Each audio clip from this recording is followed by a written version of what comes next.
So my next guest is a friend of Bold. Her name is Sarah Hodges. She owns Hodges Coaching. How are you doing, Sarah?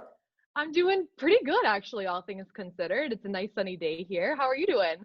Oh, holding up here in Florida. Greetings and all the love in the world from Florida. So tell us, how do we connect with one another while we're remote? It's a little hard, isn't it? It's really hard. And that's probably the number one thing that the leaders that I talk to have been asking me. They're saying, I miss, that physical connection with my team. Like, how do I get that? And it's been really fun to brainstorm ideas with them. I have one woman, she's a CFO, and she's like, I just want to send them all pizza to their house. And she's like, but some of them might be on diets. And she kept thinking of all these ideas. And every single one of these ideas had to do with food. And I'm like, are you hungry right now? Because you want to connect with them so badly. You keep wanting to buy them food.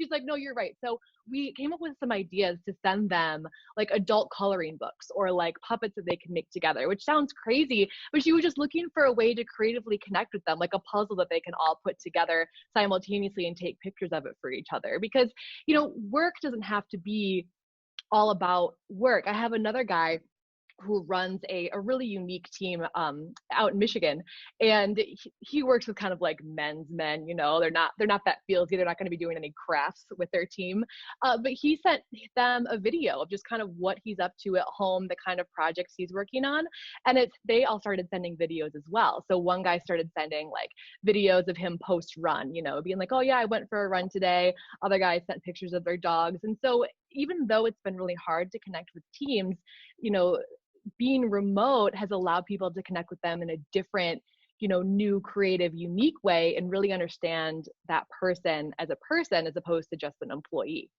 Yeah, what's funny is it's extreme times. Like my brother's girlfriend got a birthday card that said Happy Valentine's Day with Valentine's scratched out because we can't go to the store and buy a card. Creativity, right? Oh gosh, it's weird. And I kudos to that person for not forgetting and for being my very mother, creative. No. Yeah, she was. She got it. But being a human is still important. Actually, being a human is more important than ever because we're all socially deprived. Even us, you have a family, Sarah. I'm here with my parents, my spouse, dogs. I go bike riding every day, but we haven't seen each other in quite some time. I haven't seen members of my team. I haven't seen my management team.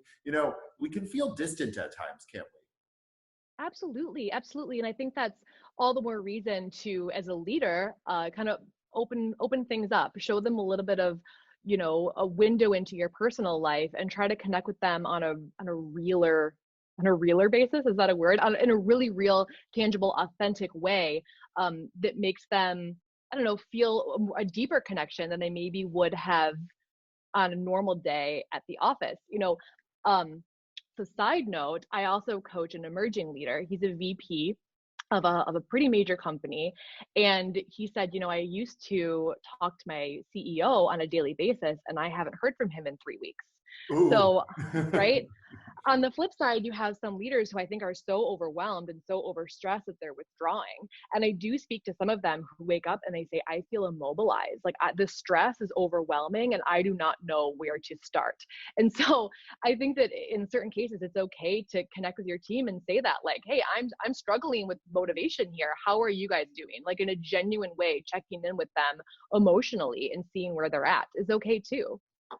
Yeah, and that's really interesting right now, especially those of us who have jobs or just, relieved to have a job. How can we really make sure that, our superiors understand how committed we are to these jobs if they're not, seeing us every day, and what if your superior is withdrawn?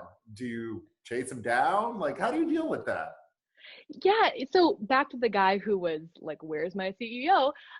He was also wrestling with that idea. He's like, do I have a job? I've been sending him ideas of how to help us get through this. And I said we realized that the ideas that he was sending him put pressure on him to make a decision. And the CEO, if in fact we're correct, who they were already overwhelmed and that's why they were withdrawing, trying to overhelp and trying to over communicate can feel overwhelming for that CEO. And so I always say, use empathy in those situations. Imagine I imagine if I was in your shoes, I'd feel really stressed out right now. Yeah. How can I best help in this situation? I'm happy to step out of my normal vertical and support the company in any way that I can. What do you need from me right now? That's Yeah. probably the best way to And approach how do it. you decide that between the financial health of your company and, the financial health of your employees? Those are really difficult decisions that need to be made.